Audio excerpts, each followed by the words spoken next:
queria agradecer primeiro o Hugo e a Marina, né, pelo trabalho maravilhoso que eles estão fazendo, que eles fazem desde o começo até agora.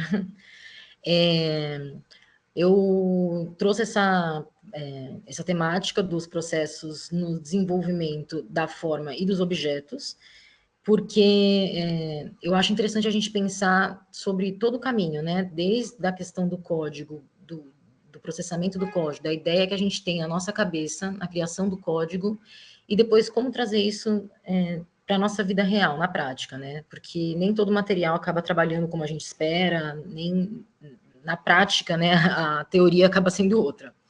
Eu me formei em arquitetura na Faculdade Católica de Santos, em 2015. Depois eu fiz a minha primeira pós em design de interiores, na EMB. A segunda aqui na PUC, que eu fui da primeira turma.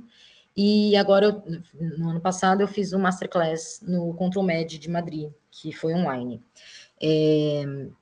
Atualmente eu trabalho no Super Limão, que é um escritório aqui de São Paulo, como designer de produto.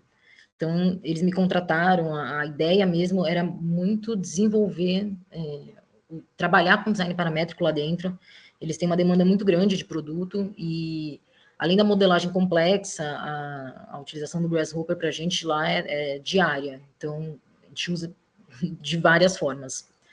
Eu escolhi 4 projetos para trazer para vocês aqui, que trabalham, onde eu trabalhei, que eu fui convidada, alguns eu criei, e acho que eles são bem interessantes para vocês entenderem algumas aplicações, né, desse tipo de tecnologia. O primeiro que eu vou falar é sobre o design de superfície que eu fiz com o Marco Brajovic, da linha Biomas. Ele saiu agora em 2024, mas a gente começou ele mesmo, acho que em 2022, se eu não me engano, 2023. Ele demorou um pouquinho para sair. Nesse projeto, na verdade, assim, o Marco, quando eu terminei a primeira pós em design de interiores, ele me chamou para trabalhar com ele, e lá eu descobri que eu tinha uma afinidade muito grande com fabricação digital, mesmo não sendo ainda paramétrica, e acabou que eu fiz muita maquete com ele. Aí começou a pandemia, eu conheci o Gui, que me chamou para fazer a pós da PUC, e aí eu aprendi o que era design paramétrico, né? Comecei a entrar nesse mundo, me apaixonei. E uns anos depois, o Marco me chamou para fazer parte desse projeto do Biomas. São revestimentos, onde a ideia era usar o Rhino Grasshopper para poder trabalhar essas texturas. Então, o Brasil tem 6 biomas, né? Mas aí a gente fez só 3, foram lançados só 3, né? E o caminho que eu utilizei para fazer isso foi começando com o Rhino, em uma geometria mais... As maiores geometrias, por exemplo, as ondas maiores, os rasgos, todos eles foram feitos no Rhino, e depois eu coloquei isso no Grasshopper para poder usar o Image Sampler e conseguir juntar as texturas. Então, as texturas mais finas, né, as rugosidades, foram todas feitas com o Grasshopper. Esse daqui foi do Cerrado, onde a gente utilizou as cascas de árvore como imagem, né, de referência. Então, essas ranhuras maiores, elas foram feitas no Rhino, e depois a aplicação da textura mais fina foi feita no Grasshopper. Uma das coisas que eu tive mais trabalho nesse projeto foi a questão que eu chamo de afinar, né? Porque às vezes a textura no computador parece uma coisa mais saliente, não é.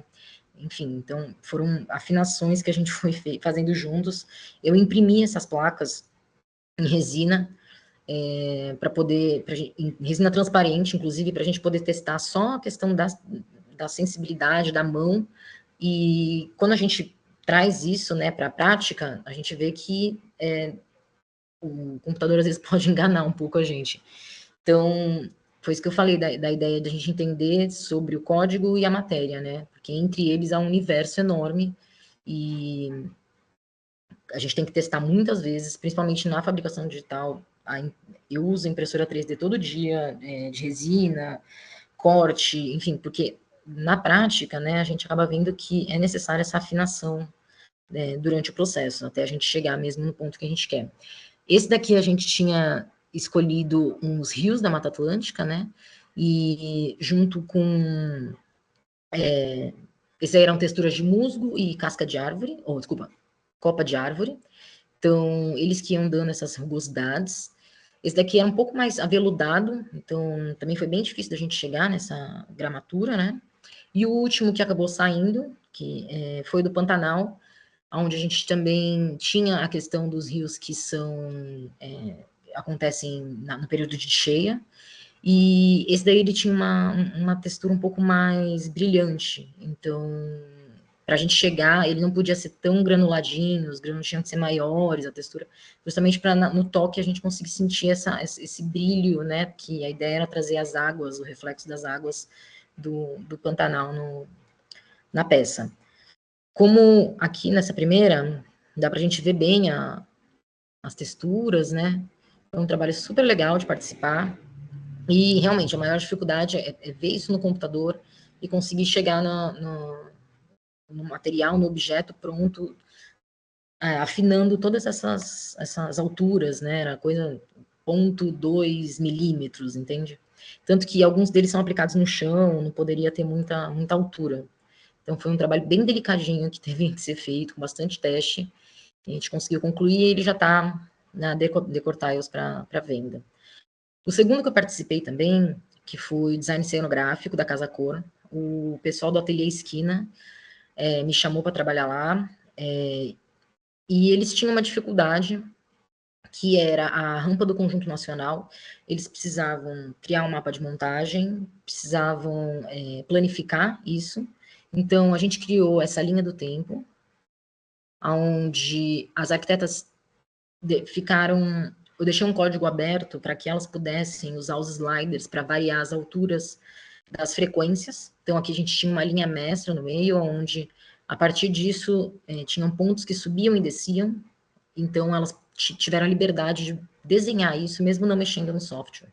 Que eu acho que foi uma experiência super interessante, porque, às vezes, o arquiteto tem uma limitação e é um serviço que é super necessário para eles, que é eles poderem se apropriar, né, dessa tecnologia, mas não necessariamente aprofundando o conhecimento. Então, esse projeto foi super especial para mim também, porque ver, né, no Conjunto Nacional, um lugar assim super de destaque em São Paulo, o projeto executado, algumas coisas ficaram um pouco diferentes, né, aqui eram para ser redondinhos os mobiliários, enfim, aqui tem uma foto. Esse é o projeto executado, e você vê que ficou bem, elas mexeram bastante na linha, né, a gente conseguiu chegar bem na ideia, e mais uma vez, no projeto a gente tinha os números dentro, a gente acabou vendo que ficava melhor fora, então, entre o código desenvolvido e a materialidade final, a gente vê que tem sempre uns ajustes, né. Aqui sou eu, feliz no dia que abriu. Esse terceiro é um projeto que eu desenvolvi com a minha esposa, a gente fez ele no Sesc de Santos, no Sesc da Paulista e no Sesc, agora a gente vai fazer no Sesc da Pompeia.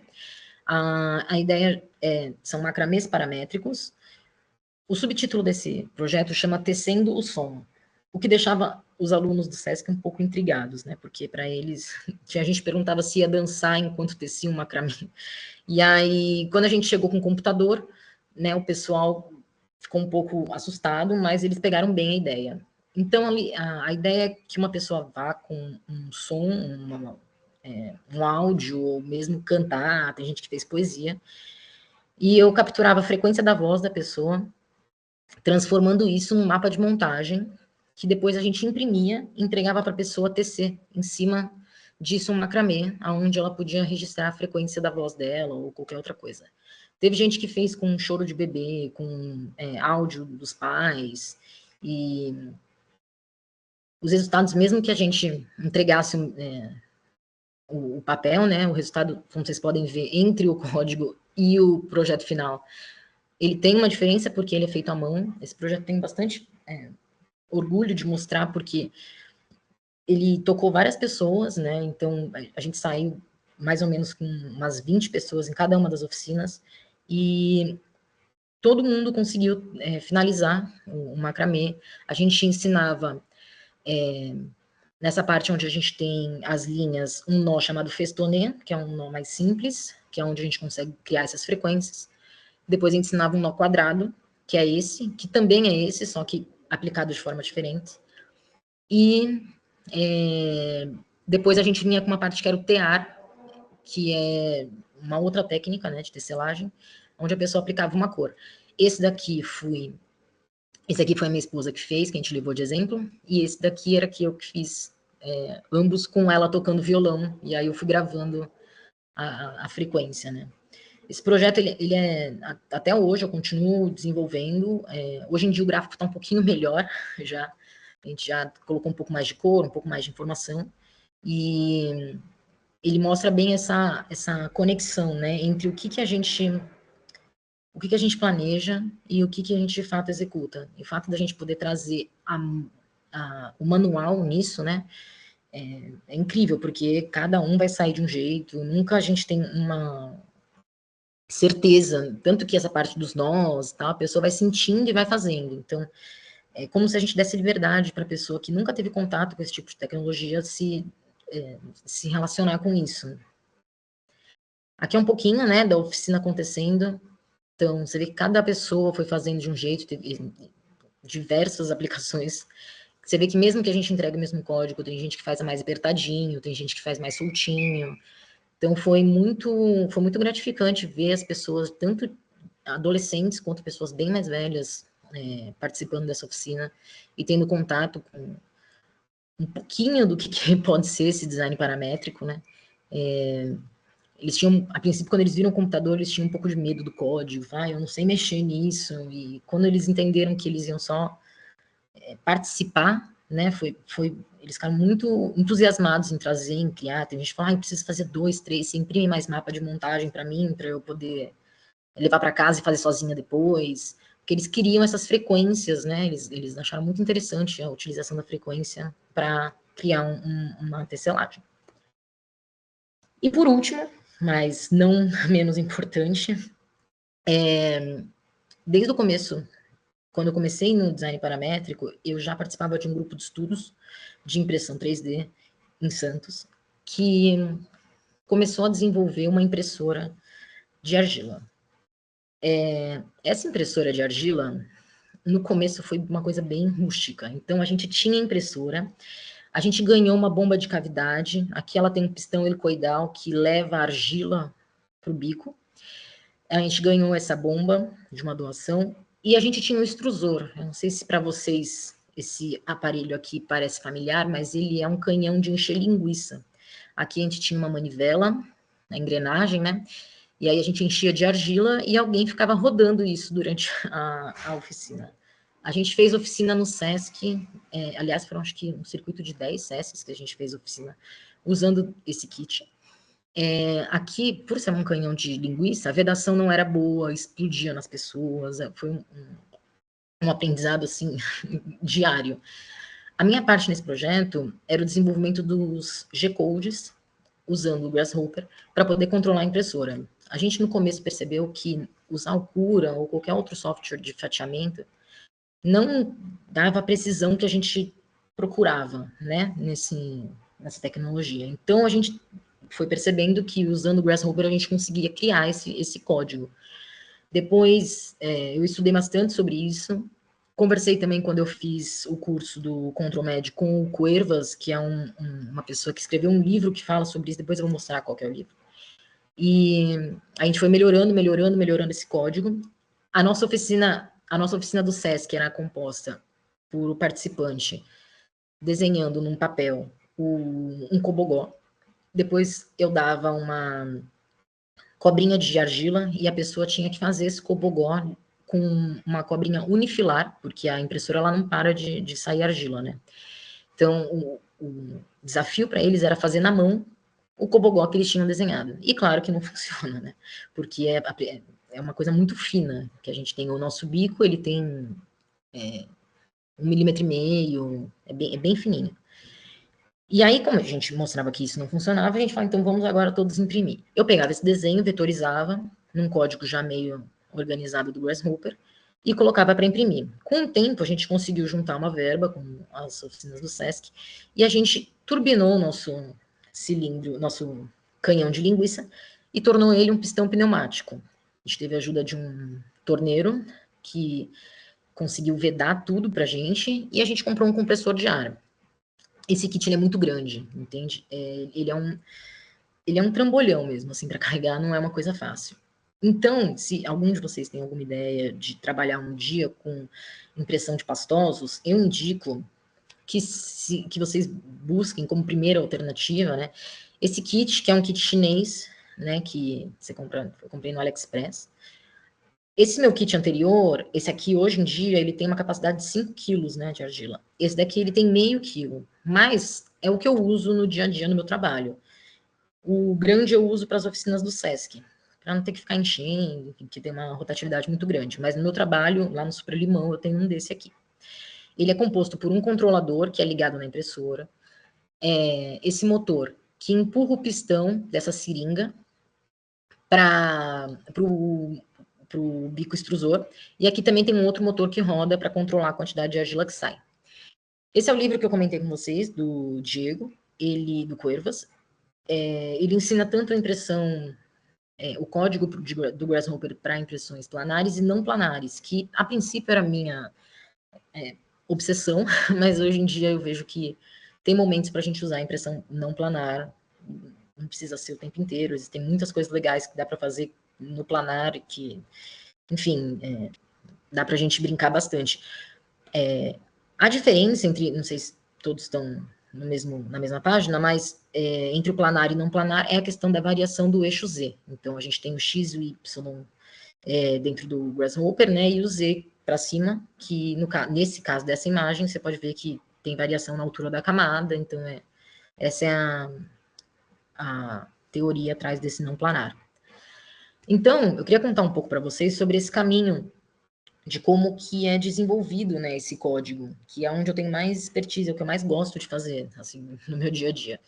Então, a princípio, a gente tem uma geometria que pode ser feita tanto no Grasshopper quanto no Rhino ou em qualquer outro software. Essa geometria, ela vai ser fatiada, eu uso o contour para poder fazer esse fatiamento, e desse fatiamento a gente divide essas linhas em pontos. O que são esses pontos? Acho que eles até devem ter comentado no começo do curso, né, o que é um ponto, que eles são as coordenadas, então eles são uma localização no espaço x, y, z, e que vai seguir uma ordem, o ponto 1, 2, o 3. Então aqui, um pouquinho do código que eu costumo usar, eu uso isso diariamente. Por exemplo, se a gente tem um quadrado, né, de 50 centímetros, a gente tem aqui a coordenada 0, 0, 0, aqui 50, 0, 0, 50, 50, 0 e 0, 50, 0. Então, quando a gente tem esse retângulo, a gente precisa encontrar esses pontos. A gente tem algumas formas de conseguir encontrar eles. A gente pode usar tanto o deconstruct como mesmo o populate, dependendo da situação, você pode usar o divide curve para poder encontrar esses pontos. Então, aqui, com os vértices, a gente vai desconstruir para encontrar a localização deles no x, y, z e concatenar em um texto. Então, o código, o G-Code, é a linguagem que a impressora 3D entende. Para imprimir com argila, a gente não precisa usar o parâmetro de temperatura. Então, isso é até um pouco mais fácil, né? Porque para imprimir com plástico, a gente precisa ter isso bem setado. O código, ele se baseia com a primeira parte dele é o G1, que diz para a impressora funcionar, basicamente. O F, que diz a velocidade que ele vai andar, o motor, desenhando isso. Então, aqui a gente tem, por exemplo, 30 milímetros por segundo. Então, a gente multiplica esse valor e ele entra como o fragmento A. Então, a gente tem G1, F1800, e depois as coordenadas, o X, o Y, o Z. Depois disso, a gente tem o E, que é a quantidade de massa que ele vai cuspir, e essa quantidade de massa, ela é dada pelo comprimento da linha. Então, ele é uma fórmula, né, que a gente vai dando conforme o comprimento da linha vai acontecendo. No caso aqui, eu tive que dividir por 3, porque senão ele estava saindo massa demais, estava rotacionando demais, então são pequenos ajustes que a gente vai afinando com o tempo. O G-Code final, ele se baseia na gente juntar o Start Code, que vem da impressora 3D, geralmente, o recheio, que eu chamo de recheio, que são as coordenadas, e o End Code. Então, dando um merge em todos eles, a gente tem esse G-Code que você copia para um painel, para um bloco de notas, e salva como G-Code, bota na impressora, ela vai seguir esse caminho. Isso serve para qualquer coisa. Hoje estou estudando argila, mas eu posso pôr um pincel na ponta da impressora e fazer ele desenhar, ou, enfim, imagino que vocês já devam ter visto várias referências disso na internet, né? Esses aqui são alguns primeiros experimentos que a gente fez, tanto não planares quanto planares. Esse daqui é um dos cobogós da oficina. Essa é uma brincadeira com a renda. Essa é a velocidade de fato que ela anda, e esse aqui foi um pouquinho mais rápido para a gente poder mostrar o final. Aqui você pode ver, a gente imprimiu, né, essa peça para poder conectar. Isso é uma mangueira automotiva, aqui embaixo é um bico de gás, então o primeiro protótipo ele era muito rudimentar. Agora a gente já trocou por um bico de confeiteiro, a gente já está mais profissional. Esses são alguns cobogós, como eu disse, são desenhos das pessoas que trazem, a gente dá uma ajustadinha, mas acaba saindo como a máquina quer, como a argila se comporta, porque mesmo com o código a gente acaba tendo a deformação da argila, ela encolhe, ela racha, enfim, ela entorta, então foi bastante tentativa e erro para a gente conseguir chegar em alguma coisa que realmente dava para falar, agora a gente tem um produto, né? Quando eu entrei no Super Limão, uma das coisas que eles mais gostaram do que eu sabia fazer era isso, né? Então, eles automaticamente já sugeriram que eu participasse de algum projeto que a gente usasse isso. E esse ano, agora em 2025, no começo dele, a gente participou da SP Arte aqui em São Paulo, que é uma feira de arte. E o produto que a gente levou são essas malhas, que chama Linhas da Terra, onde a gente imprimia elas planares e depois apoiava em alguma superfície. Essas superfícies foram todas impressas, né, em plástico para poder ser apoiado. Quando a gente tentou usar o não planar, nesse caso, ele dava alguns acúmulos, né, que a gente estava tentando evitar. Então, nesse caso, a solução foi imprimir elas retas. E, de fato, para a gente chegar numa geometria assim, dificilmente seria com uma geometria tridimensional. Então, ela foi feita toda em linhas, né? Eu desenhei ela em linhas no Rhino, que seriam os caminhos que a máquina ia seguir. Aqui está um pouco do processo do desenvolvimento, né? A gente imprimia em cima de um tecido, cada vez de um tecido diferente, até que a gente descobriu que na Calunga tinha um que era como se fosse um Interflex, um paninho fino, que funcionava muito melhor, que descola bem. Então, hoje em dia a gente já está mais aprimorada nisso. Aqui foram os primeiros testes sem as superfícies prontas de impressão, que a gente colocou no extintor, no bowl, em qualquer lugar que dava para apoiar. Uma das coisas que a gente pensou também em usar eram mandalas, mas acabou que a gente não acreditou que o público talvez não fosse gostar tanto, ia ser mais elegante se a gente apresentasse um projeto que fosse mais retilíneo, né? E de fato foi uma coisa que saltou os olhos. A gente colocou a impressora lá para funcionar na Bienal e a gente fazia 3 apresentações por dia dessa impressora funcionando. As pessoas ficavam extasiadas de ver isso, porque não é uma coisa que tem todo dia, né? Por mais que a gente veja na internet, as pessoas paravam e falavam, nossa, tá imprimindo, e é com argila. Enfim, foi muito boa a experiência, feedback das pessoas. O escritório também gostou muito. A gente continua imprimindo lá até hoje. Agora a gente vai participar de uma nova exposição numa galeria também. E a ideia é continuar produzindo peças impressas tanto com argila como porcelana, enfim, até biomateriais, dependendo do desenvolvimento das pesquisas que aparecerem aí de parceiros, né? Esse foi um pouquinho lá da SP Arte. Algumas peças, claro, como eu falei, entre o código e a matéria existem muitas variáveis. Uma delas é o tempo, a ação, né? A deformação que acontece, a rachadura e o encolhimento da peça em argila. Então, alguns fragmentos, né, das coisas que quebraram, a gente acabou usando para fazer joias. E, enfim, foi super bem aceito, foi um projeto super legal que eu participei. E seguimos aqui tentando desenvolver coisas nesse caminho. Esse foi o nosso stand lá na Bienal. E um outro ponto também muito interessante a gente acabou conversando com a EcoSimple, que trabalha com tecidos reciclados que é resíduo da indústria têxtil, que eles desfazem o tecido e refazem. Eles usaram os padrões que a gente desenvolveu para criar o tecido do fundo do nosso stand. E acho que só tem mais um ou dois slides. Aqui é um pouquinho dela imprimindo durante... Você vê que, né, a gente não tem como controlar tudo. E esse foi um dos dias que a gente teve a apresentação, enquanto... Aqui é o pessoal, o pessoal do Super Limão, né, meu coordenador, o sócio, eu estou aqui no meio, onde a gente fazia as visitas guiadas para mostrar um pouquinho, contar um pouquinho da história, explicar um pouco do processo do desenvolvimento das peças. E é isso. Muito feliz de poder participar, eu sempre gosto dessas oportunidades de poder falar um pouco sobre os projetos e as coisas que eu tenho produzido no meio acadêmico, assim, né, dentro de uma faculdade e tal. Geralmente eu acabo participando mais ali dos eventos do Senac e agora podendo participar aqui com vocês na PUC, então isso me deixou muito feliz. Vou falar um pouco, então, sobre a tectônica incorporada, experimentações que dialogam entre processos analógicos e digitais.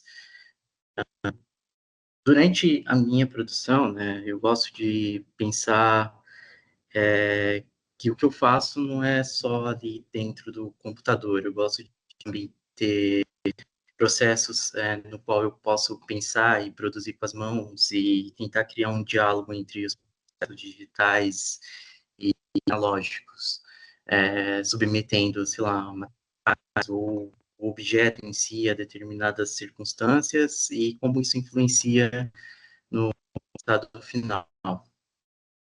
Então, só para vocês entenderem também um pouco da minha experiência, tem cerca de 10 anos aí que eu comecei a estudar arquitetura, fazendo técnico em design interiores no Senac, e aí logo em seguida comecei a graduação em arquitetura, e aí depois, em 2022, eu seria pós em design paramétrico, e agora no começo do ano eu acabei ingressando também no mestrado em investigação projetual, de habitação pela FADUBA, na Argentina.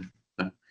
E aí, nesse tempo que eu estou, né, dentro do mundo da arquitetura, eu já participei de alguns escritórios, como Rodrigues Arquitetura, Plantar Ideias e a Zero Máquina, com destaque aí para Plantar Ideias, que foi onde a gente tem um contato maior com o desenho de mobiliários assinados, no qual também eu pude ter acesso a alguns eventos, como Casa Cor, MAD, SP Arte e a Zero Máquina, que foi onde eu tive um contato maior assim, com meios de fabricação e tal. E também eu acabei participando de alguns concursos, dois, na verdade.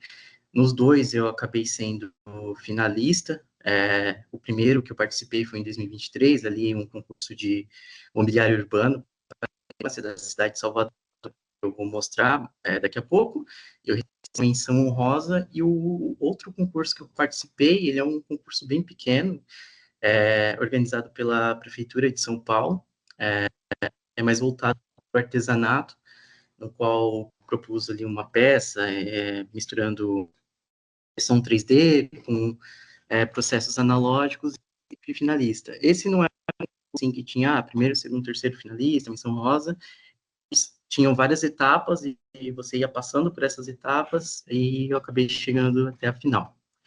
E aí eu tenho uma publicação também, é a Mobile, essa revista é uma revista publicada pelo CAUSP todo semestre, e daí em 2023 eles lançaram um tema da revista, seria Futuro.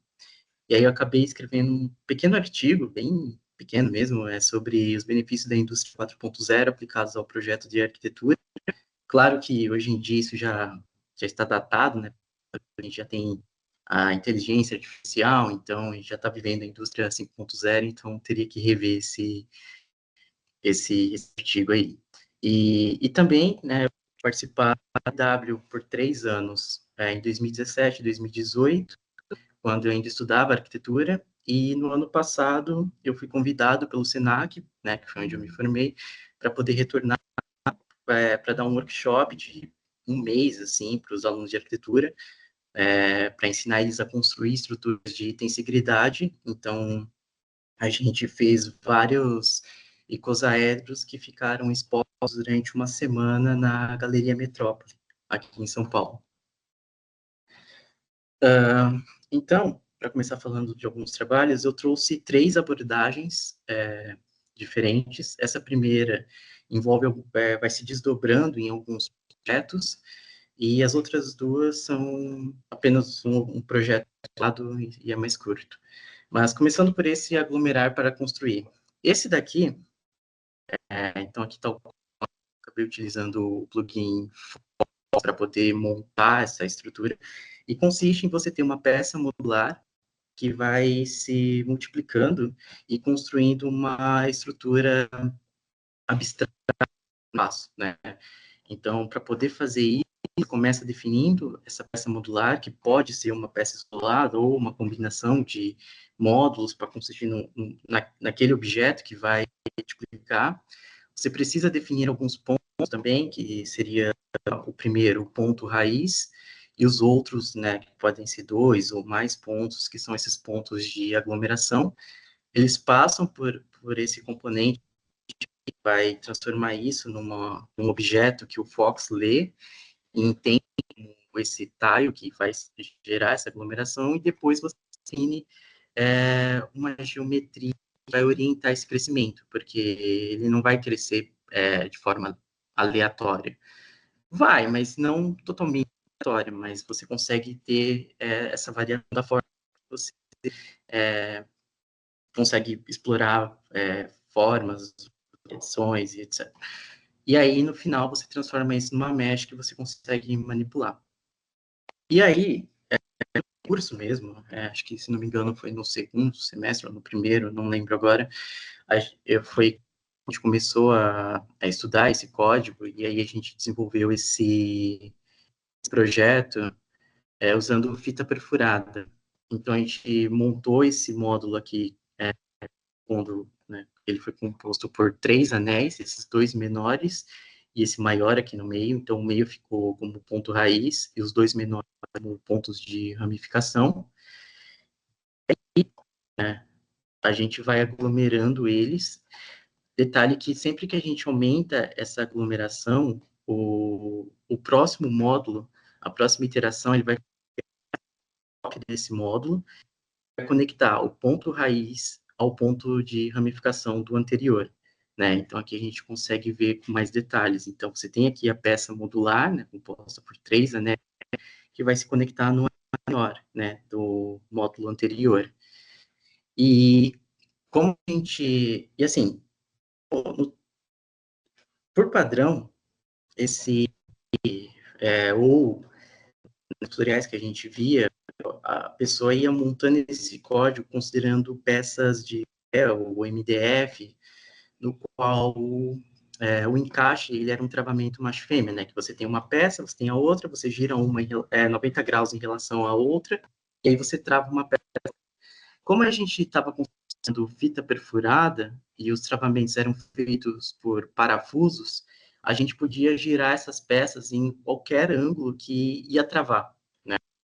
Então, ajudou também a aumentar a variação da forma. Tanto que a gente acabou produzindo 2 esculturas ao invés de uma, para poder apresentar na aula.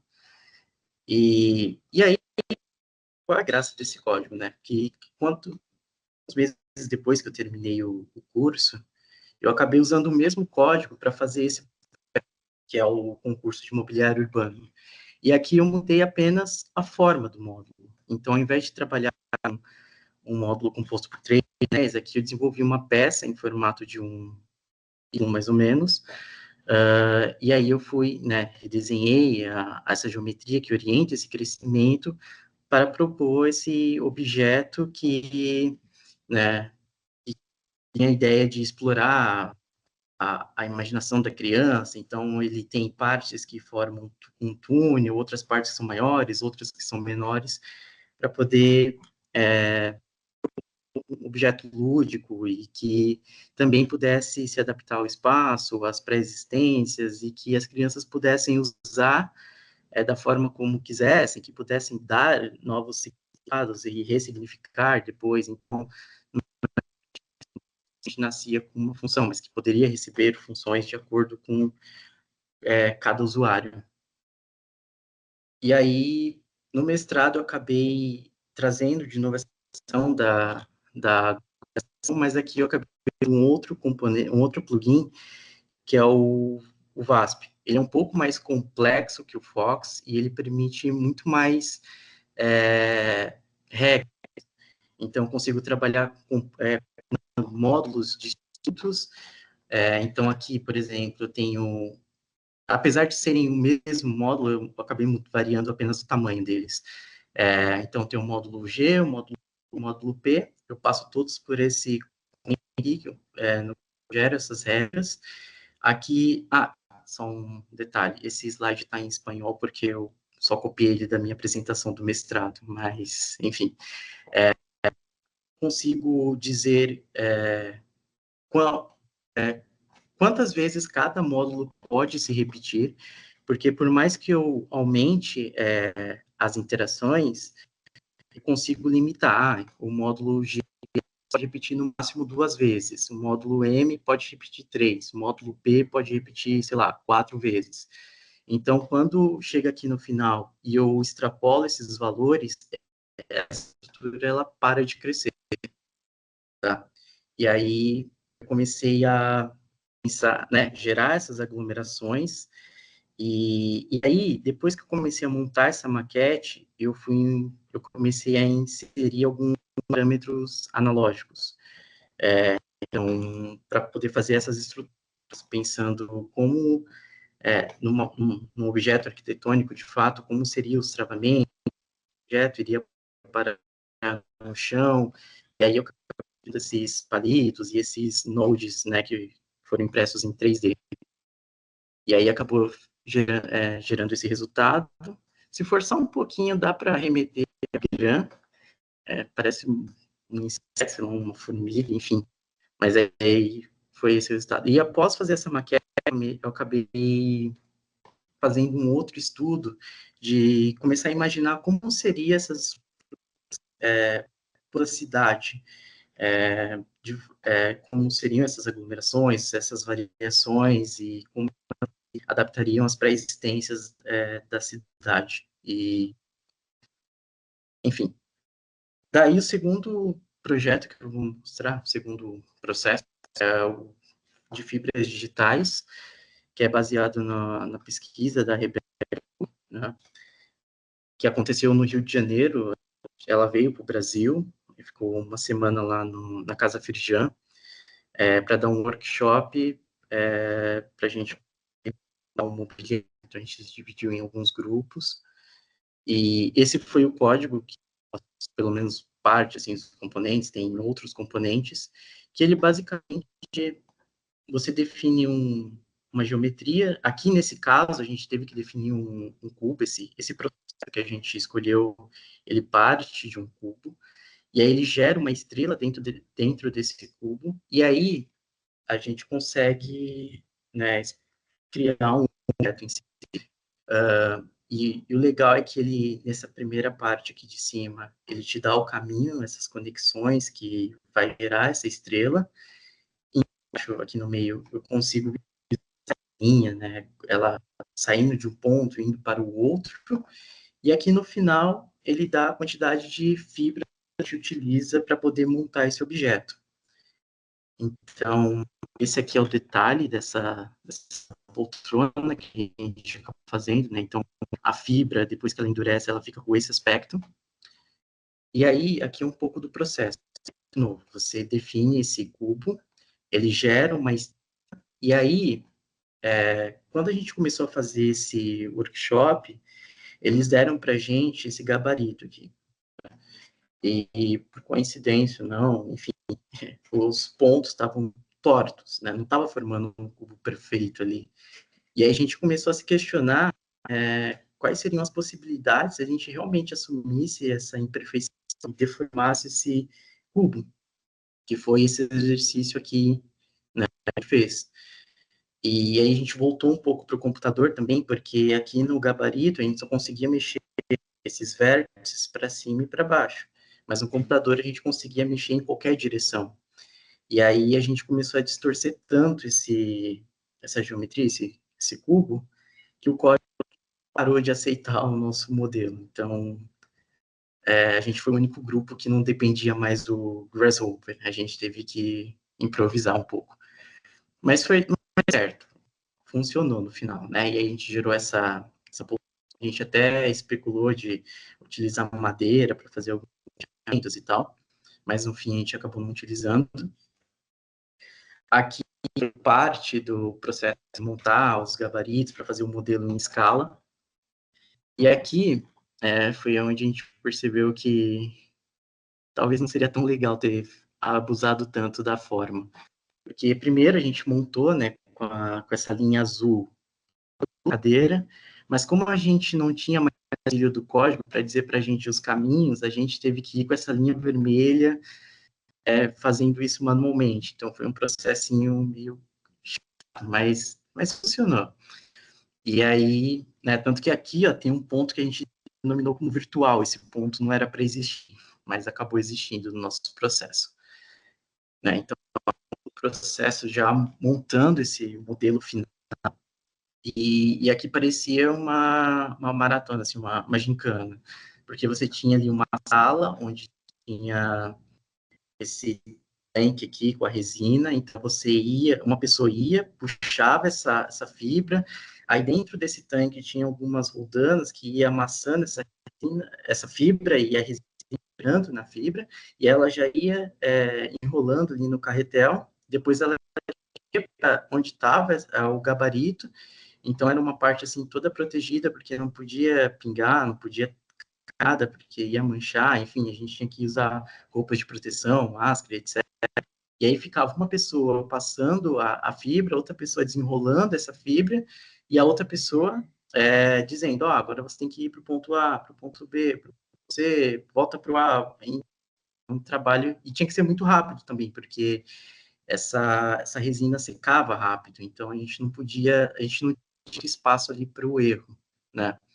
E aí, depois disso, se não me engano, a gente teve que esperar cerca de 12 horas para poder tirar o gabarito, né? Então, aqui está o Maurício tirando o gabarito para poder apresentar essa poltrona.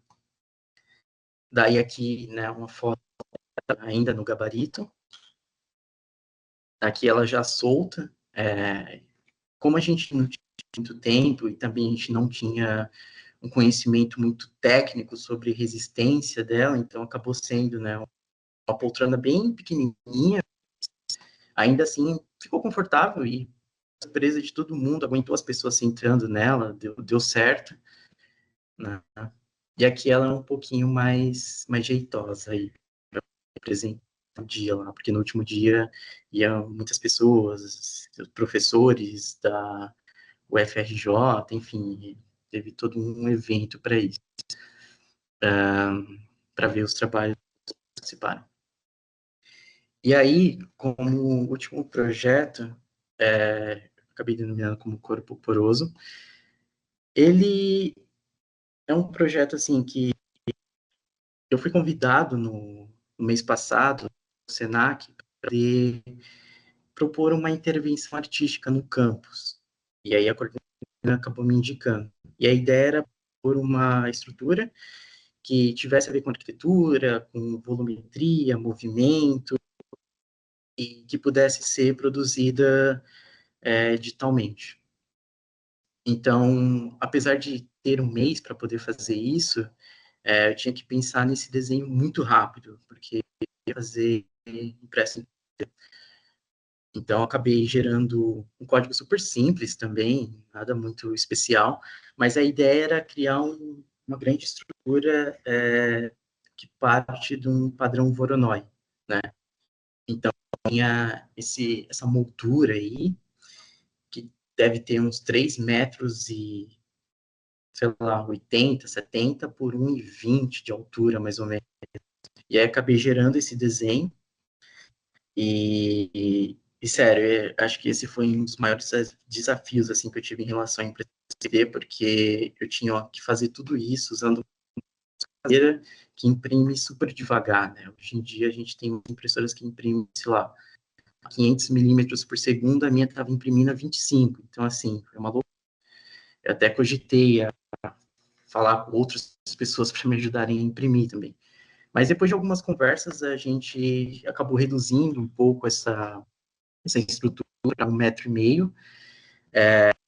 Eu acho que foi até melhor por várias questões, né? A questão de transportar essa estrutura, porque eu não queria ficar montando lá no campus isso, eu já queria levar um negócio todo finalizado e sem também detalhes de juntas ou coisas do tipo. Queria que fosse uma coisa, né, que como se fosse, se ela surgisse assim.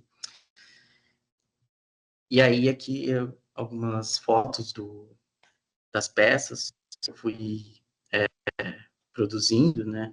Então, assim, a estrutura, eu criei ela no Grasshopper, mas para poder fazer esses recortes, eu achei mais interessante fazer isso manualmente, né? No Rhino, usar código, porque eu, eu comecei a pensar que algumas peças, se eu fosse cortar usando uma programação, algo assim, poderia dar muito trabalho, porque algumas peças ou não iam muito boas, ou teria que fazer um rolê muito grande para poder otimizar isso, ou então as peças iriam precisar de muito suporte, então manualmente eu consegui olhar para ver ali rapidinho onde seria o melhor ponto para cortar essa estrutura e já jogar para impressão, né? Aqui ela tá meio Frankenstein ainda, porque fui utilizando os filamentos, eles foram acabando, então eu tinha que trocar de filamento, e aí eu fui montando com o que tinha, então algumas partes deram um pouco errado, então eu fui com o Durepox e tudo mais. As conexões, né, como eram peças muito finas, eu fui usando palitinhos de churrasco, como se fossem cavilhas mesmo, já que a cavilha não ia caber, e esse aqui é o resultado de como ela está hoje em dia. Eu terminei ela, na verdade, estou terminando de passar uma acrílica para corrigir imperfeições, furos e etc., para depois poder vir com a pintura e finalizar o fato. E é isso. Sou o Vitor Borges Cândido. Eu vou apresentar um pouco sobre high-low e experimentações híbridas entre alta tecnologia e processos artesanais que eu tenho tido de experiência como design paramétrico.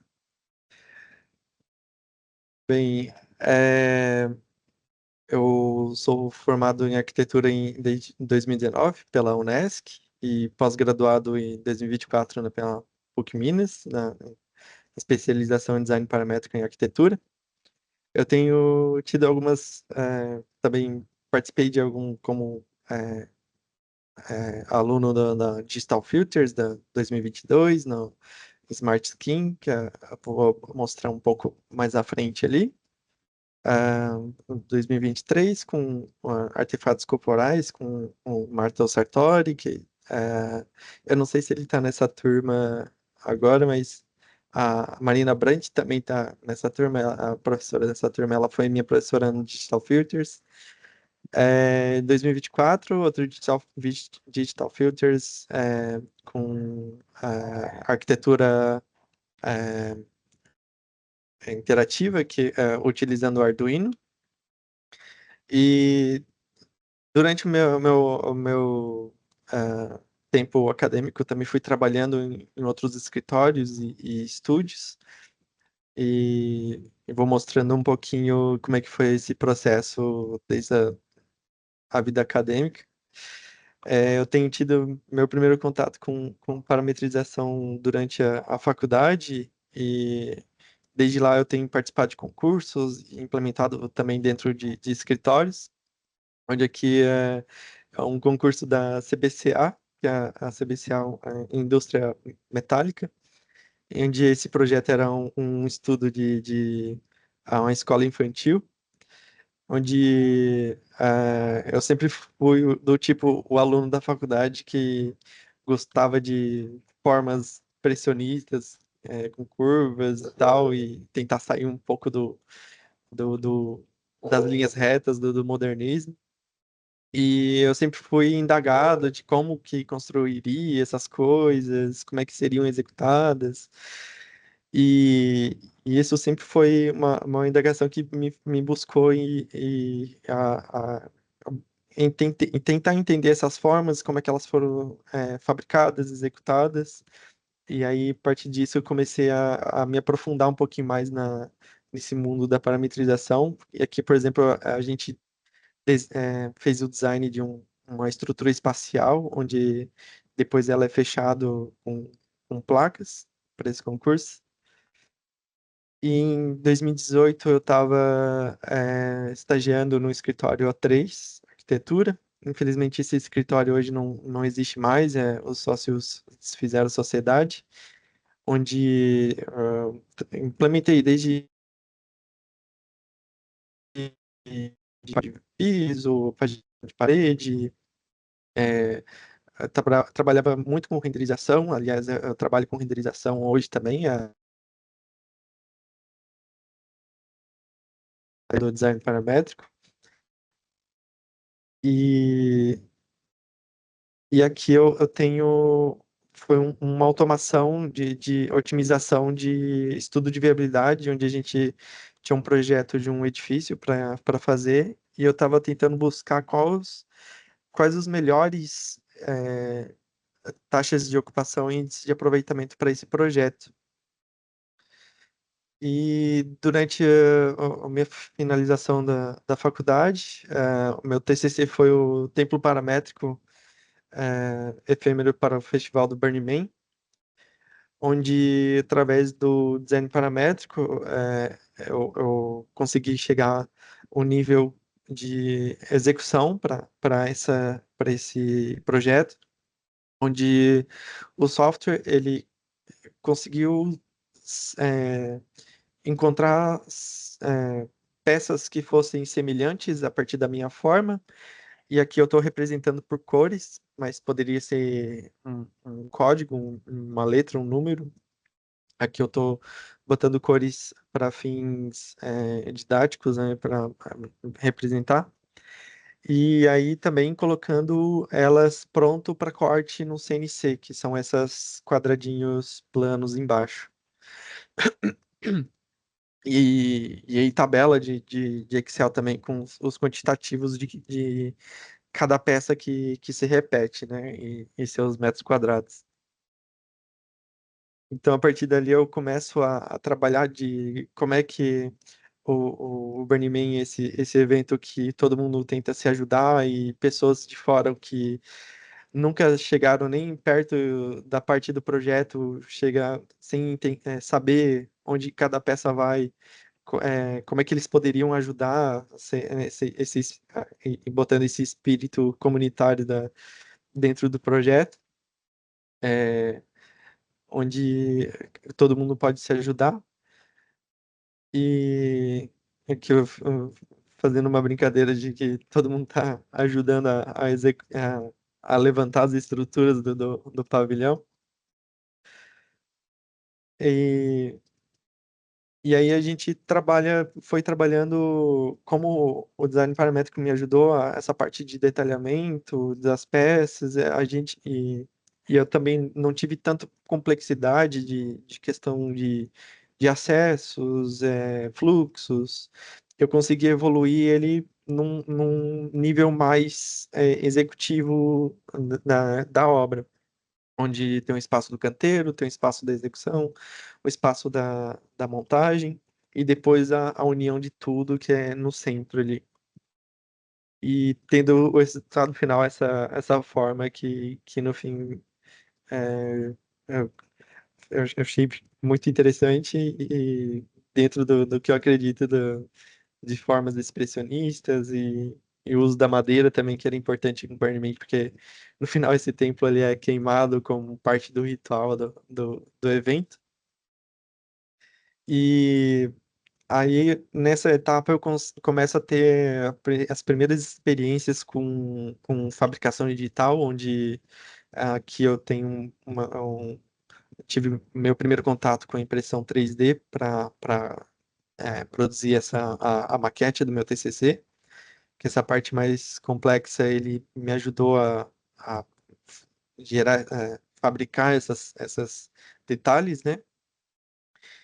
E a parte mais barata também, a parte mais à frente eu vou explicar um pouquinho sobre o conceito do high-low, onde eu uso a parte do papel e faço trabalhos mais manuais na maquete, na prototipagem, para fazer os acabamentos e fechamentos, que isso no Grasshopper ajudou a fazer a parte de protótipo também. Aqui eu estou mostrando o que está em vermelho, seria esse pequeno pavilhão na esquerda ali. E depois de formado, eu tenho sempre trabalhando como arquivista e como terceiro de um escritório ou outro. E em 2020 eu ingresso eu fui contratado pela Brasil ao Cubo. É uma construtora modular de estruturas metálicas, é, onde lá eu fiz compatibilização entre softwares, automações de alguns projetos. Infelizmente eu não pude mostrar muitos projetos. Módulo decágono, que ele tem 10 lados, onde eu produzia esse forro metálico, em que eu fiz essa arte. O projeto era para Ambev, então eu fiz essa brincadeira com o lúpulos e esse design radial, onde depois que montado a parametrização, toda vez que o cliente não aprovava o desenho, refazia, atualizava a imagem nos parâmetros, ele automaticamente gerava um novo forro e aí partia novamente para aprovação. Então isso agilizava muito o processo criativo e passando próximas etapas de projeto.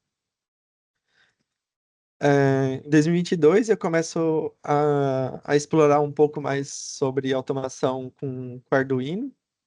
Aqui eu estou buscando entender um pouco sobre a parte de os mecanismos os servos motores, as suas limitações, e também a questão do simular o virtual no físico, né, no verdadeiro, que realmente são dois mundos, assim, enquanto no virtual ele funcionava todo bonitinho, no físico ele tem vibrações, tem peso, tem inércia, tem energia, que às vezes pode acabar queimando o motor, coisas assim não são reproduzidas ali no digital. Aqui é outro onde eu tento fazer uma. Acho que o volume tá meio alto. Uma placa cinética. A intenção é fazer um painel cinético, onde, de acordo com que a pessoa vai passando na frente de cada placa, ele vai se abrindo e fechando como uma flor.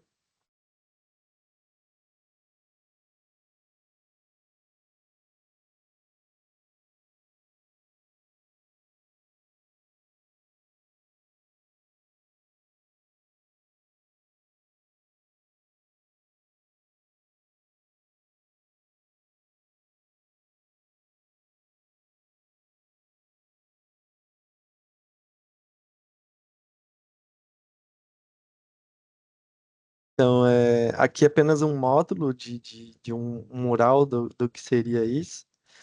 E tudo conectado com. Nesse caso, eu estou prototipando com Grasshopper, mas o interessante do Arduino é que ele não é necessário estar conectado, às vezes, com um computador, porque a placa do Arduino ele é um computador em si, então tu pode computar dados nele, gravar dados nele, ou então conectar sensores nele, e esses sensores trazem e computar e depois exportar o output. Que no caso desse painel seria um sensor de aproximação, que seria o input para a placa, o microcomputador ali, o Arduino, e o output seria o quanto esse painel vai abrir ou fechar de acordo com a proximidade da pessoa. Então, esse é outro ponto interessante de estudar o Arduino, não só para produtos, mas também para automações residenciais, também automatizar uma casa, por exemplo, é totalmente possível com Arduino, conectar ele com Alexa, o que for, é, o- abre um mundo de possibilidades, assim, é muito legal. Em 2022, eu faço um projeto para o escritório Arquitetura Aditiva, que é um escritório de maquetaria com impressão 3D em Criciúma, em Santa Catarina, onde nesse evento Startup Weekend Beauty Tech, eu auxiliei a desenvolver esse troféu pro evento, em que os o, era um troféu por grupo, e era um grupo às vezes, 10 pessoas, 8 pessoas. E aí a gente ficou meio assim, mas um troféu só para todo mundo? Com quem que ficaria esse troféu no fim das contas, né? E aí a gente teve a ideia de colocar medalhas que acoplassem nesses espaços do Voronoi do troféu. E, e aí cada um poderia levar um pedacinho do troféu para casa. Foi um design muito legal e ah, meio. Ele parece simples, mas foi meio desafiador, assim, conseguir fazer essas medalhas encaixarem e ficarem no troféu. Foi muito bacana. E aí, depois, durante a pós-graduação na PUC, me incentivou bastante a investir na minha própria impressora 3D, onde eu começo a explorar designs com impressão 3D e produtos, né, a fim de venda comercial mesmo, em design, criar designs autorais. Aqui na esquerda eu tenho um volume, na verdade ele foi feito por peças em 2D, onde eu tento aplicar lógica de origami, que é transformar volumes 2D em volumes 3D. Volume 2D, na verdade, volume não, é planos 2D. É, e, e luminárias. É, Depois do Digital Filters, com um grupo do Matheus Sartori e a Marina Brant, que eram escalas menores de joalherias, eu começo a explorar também esses designs. E também para itens decorativos, como os vasos, onde nesse produto a ideia era como usar o diferencial growth, que é esse padrão, que a ideia era como se fosse usar com uma impressão 3D, impressão digital do dedo, e cada peça fosse única. E aqui eu tento começar a explorar escalas maiores na impressão, utilizando multimateriais. No caso aqui, eu crio uma conexão para varetas de bambu, e a partir disso começar a criar estruturas maiores e explorar formas, a fim de buscar uma escala mais arquitetônica. E, e aí também eu sou um entusiasta de origami, desde criança eu faço origami, então quando eu descobri que era possível fabricar peças prontas de origami dobráveis utilizando o plugin Crane, é, eu comecei a explorar designs que pudessem ser fabricados ou placas, né, cortadas, e aí depois que unidas, elas podem ser dobradas e aí tomar a sua forma final.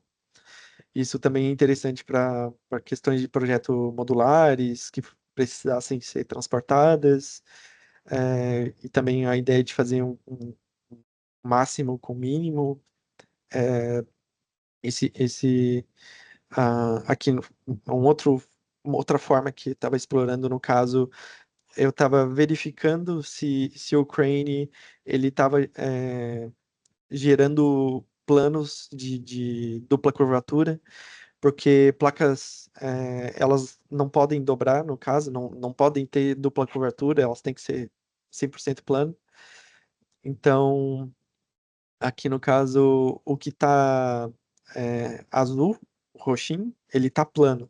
E o que está saindo do roxinho, ele está tendo dupla curvatura. Então, aqui eu tô tendo essa. Apesar do Crane fazer as peças planas, né? Eu queria ter uma dupla certeza de que isso não iria dar algum erro na simulação para poder fabricar. Depois, com a fabricação 3D, eu atendi esse projeto para o arquiteto Pedro Bolão, onde o cliente dele queria muito uma pista de Fórmula 1 como iluminação principal do ambiente. E como a indústria não atendia, não existe um perfil de luminária com esse, pelo menos não que não fosse decorativa, né, fosse uma iluminação principal do ambiente. A gente fez essa parceria para criar esse produto, que no fim teve parte de fabricação em impressão 3D, onde eu, por limitação do tamanho da minha impressora, eu tive que eh, fatiar em peças para depois unir elas. E a parte de corte a laser na placa acrílica fosca para dar uma luz mais difusa. E aí poder botar uma fita de LED mais potente para poder iluminar o ambiente de forma mais confortável. Então, depois de criado esse produto, né, foi gerado todo o script, a organização dele, das peças, e automação da organização das peças também. Então, a gente tem o resultado final, esse produto, que foi, no caso, o cliente que quis a pista de Guarulhos, de Fórmula 1. E com o script pronto, a gente só mudando as curvas, a gente pode ter infinitas possibilidades agora de fabricação de luminárias para esses ambientes. Então, até agora eu fui mostrando como é que foi o meu percurso, né, de como é que foi a minha integração com a parametrização, a fabricação digital, mas eu acho interessante tocar e ter consciência da metodologia High-Low Tech em projetos. O high-low também, às vezes, é utilizado esse termo para alto e baixo custo, mas nesse caso a gente está trabalhando com altas tecnologias no projetar e baixas tecnologias na fabricação. Então, para ter uma consciência assim, do que é a tecnologia, vem do grego a etimologia da palavra, né? A vem de técnica, arte, ofício, e logia, que é o estudo. Então, tecnologia seria o estudo da técnica a fim de criar ferramentas, máquinas ou automações e complexando e melhorando essas técnicas a partir de ferramentas. Então, hoje em dia, o que seria o high-low, por exemplo, do projetar? Seria a alta tecnologia digital, para projetar, desenhar uma planta baixa, e a baixa tecnologia seria algo mais simples, como uma caneta, um pincel. Só um minuto. É, mas o ponto que eu queria trazer para refletir e também não tomar como verdade absoluta, mas é uma indagação assim, de que ah, as duas tecnologias a gente consegue chegar num resultado muito próximo um do outro. A diferença do high, alta tecnologias, se a gente começa a trabalhar mais automação, reduzindo tempo, só que a gente começa alguns momentos, algumas situações, a aumentar o custo daquilo para reduzir o tempo, aumentar a complexidade para reduzir junto com a automação, aumenta a complexidade. Então, no fim, a gente tem altas tecnologias e baixas tecnologias que podem chegar no mesmo resultado, só que em tempos diferentes, só que custos diferentes também. Então, porque eu já ouvi muito falar que as pessoas tendem a confundir que só porque é alta tecnologia, ele é melhor do que baixa tecnologia. Só que botando na balança esses dois, a gente pode, e pensando já no projeto, né, a gente pode estar tirando proveito do melhor dos dois mundos, assim dizendo. Então, é, o que eu quero trazer aqui outro high-low de tecnologia, que no caso, tecnologia de impressão em massa. A gente tem o que um dia, né, que no período medieval, a impressão de prensa era a alta tecnologia daquela época, hoje ela é uma baixa tecnologia, comparando com a impressora, né, que a gente tem. Então, a gente tem um- um poder comparar também a questão da linha do tempo. Por exemplo, a gente está trabalhando com programação, hoje é a nossa alta tecnologia, o high-tech, mas vindo com as inteligências artificiais e evoluindo, né, essa high-tech, quem sabe um dia o que a gente programa manualmente se torna low-tech, comparando com a automação dessas programações com a inteligência artificial. é, Isso, não estou dizendo que já acontece, mas fantasiando o que poderia acontecer com o nosso high-tech de hoje, comparando com isso. Então, aqui eu trago um vídeo, só dar uma pausa, é, que é muito interessante, que é uma evolução da tecnologia da informação. Esse é um vídeo de propaganda de um livro que é a História da Informação, do Chris Houghton.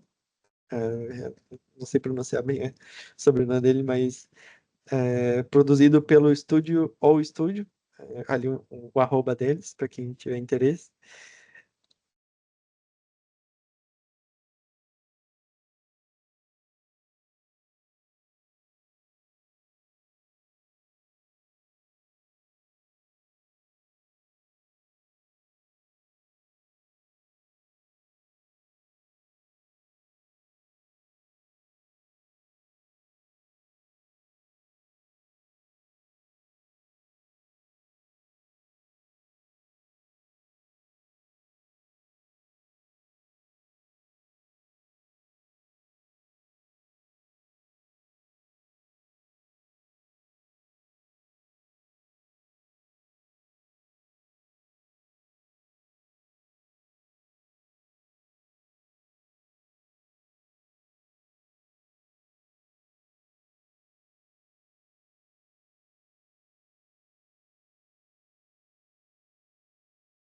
Então, entendendo esse conceito do que é o high-tech, low-tech, né? A gente voltando aqui para a parte de projetos e o que a gente tem tido de experimentações, o high-tech seria a parte o conceito, né, do high-tech, high-low, desculpa, o conceito do high-low no projetar e executar seria a parte high-tech, o projeto de simulação, parametrização, no Grasshopper 3D, ou scripts e automações, a parte de simulações da forma e estrutura, fabricação, nesting, corte, usinagem, e aí a automação também de gerar arquivos precisos com dados de fabricação DXF para corte a laser, STL para fabricação digital, e G-Code também para fabricação impressora 3D e corte a laser. E o Low-Tech, que seria a parte de execução, fabricação, que seria a parte mais artesanal, onde não necessariamente não envolveria tecnologias digitais, mas sim tecnologias mais analógicas e manuais, onde a gente tem moldes, suportes, gabaritos simples e materiais mais acessíveis, e técnicas manuais locais, ajustes em loco, acabamento e montagens artesanais. Então aqui a gente não projetar na alta tecnologia, onde a gente tem altas precisões, a gente já pensando em erros, tolerâncias de erros manuais que poderiam acontecer em obra e já no projeto pensar nisso como parte do projeto, não como um erro, mas como algo intencional, como na parte já pensando na fabricação, no final, né? Então aqui a gente tem, entrando a parte que tem tido de experimentações assim com o Sagaz Corp, eu acho que ele está aqui na chamada com a gente, vai ser legal abrir a roda de conversa, ele pode estar cooperando aí também.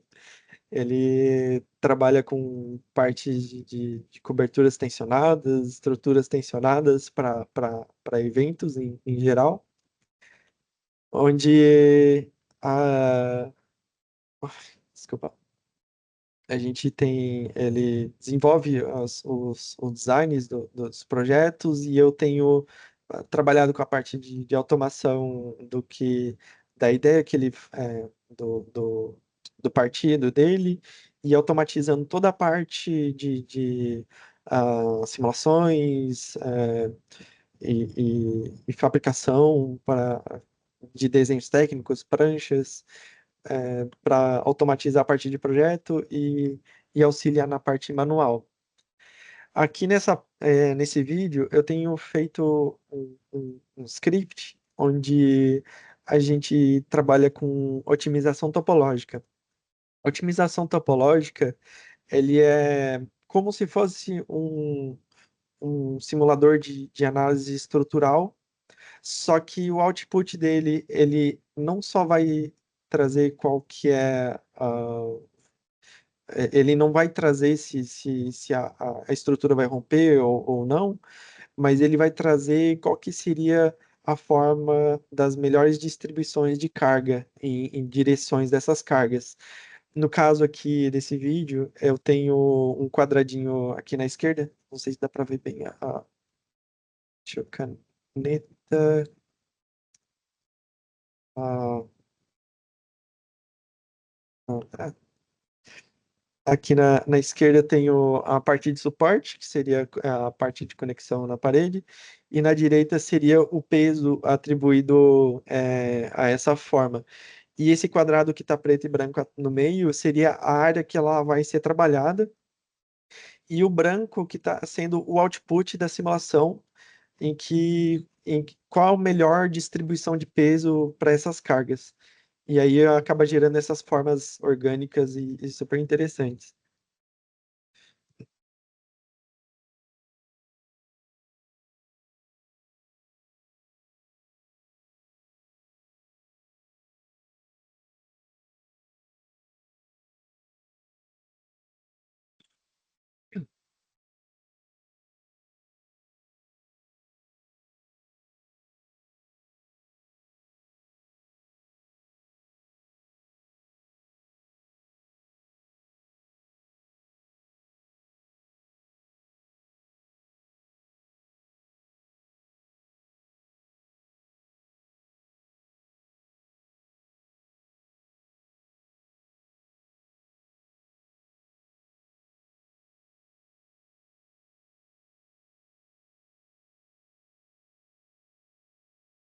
Então, utilizando essa mesma lógica e pensando no processo high-low, onde eu vou estar lá na frente mandando isso para um metalúrgico em vez de uma impressão 3D, e esse metalúrgico ele vai ter que soldar essas peças depois. A gente simplifica esse processo, em vez de um volume, como estava naquele vídeo anterior, a gente trabalha com placas, e aí ele vai trabalhando essa forma aonde não precisa material, ele vai tirando, e aonde precisa, ele mantém. E aí ele acaba gerando esse design para gente. No final, a gente deu uma refinada manualmente, né, nos entornos para até para encaixar melhor com a placa central que vai os parafusos nos outros. Mas foi interessante ver os resultados. É interessante porque geralmente são formas inesperadas. São designs que às vezes a gente não nem passava na cabeça que poderia ser por causa das distribuições dessas cargas. Aí no final, aqui é só um pedaço de um detalhe da fabricação da parte dos tecidos, onde com a programação eu acabei automatizando essa parte e ele gera os PDFs para auxiliar as montagens, que a gente tem algumas limitações, no caso, o tamanho é, da cobertura final com o tamanho do tecido que a gente recebe de fábrica. E a partir disso, tomando decisões de como é que ela vai ser fatiada e tal. Aqui no caso seria é, um, um, um- um gabarito, não? Uma diagramação de onde cada peça vai e seus códigos. E aqui sim a parte do gabarito, que daí é a parte que é impressa numa plotter para fim de colocar em cima dos tecidos. Aqui essa foto é de outro projeto, mas o processo é o mesmo, em que bota esse plotter em cima do tecido e bota vários tecidos um em cima do outro, e aí facilita a parte da, da- dos cortes e, e diminui as chances de erro de corte dessas peças. Aí depois o Sagaz, o do Sagaz tem a equipe que faz a união dessas peças depois com máquinas de costura. E aí o Du na esquerda é, com, com o seu pessoal ali da costura e do corte, a parte da fabricação no estúdio dele. Aí seria o resultado final, seria essa cobertura unindo todas as peças e a parte dos pilares e as conexões, as tensoestruturas, né? Que é uma parte do que foi projetado, e eu devia ter botado o executado do lado, seria interessante. E aqui é outro projeto, design também sempre feito pelo Sagaz, e aí eu ajudo com essa parte de automação das as fabricações. Aqui é o evento do TAIP. Eu não comentei. Esse anterior foi para o Monegros. Esse aqui foi a edição desse ano. Inclusive aconteceu semana passada, retrasada. O Du estava lá executando essa obra. E esse aqui foi para o evento do TAIP, onde também foi a execução do Sagaz, toda a parte estrutural também, onde foi utilizado mastros cilíndricos e quando tensionadas ele formava como um guarda-chuva invertido, né, e segurando a estrutura, esses mastros para cima e a parte dos mastros para baixo fixados no chão. E essas mesmas cabos de aço que seguram um mastro para o outro serve como um grande varal que pode colocar padrões de tecidos diferentes e ser reutilizados para outros designs futuros aí também. É um pouco do que é essa estrutura.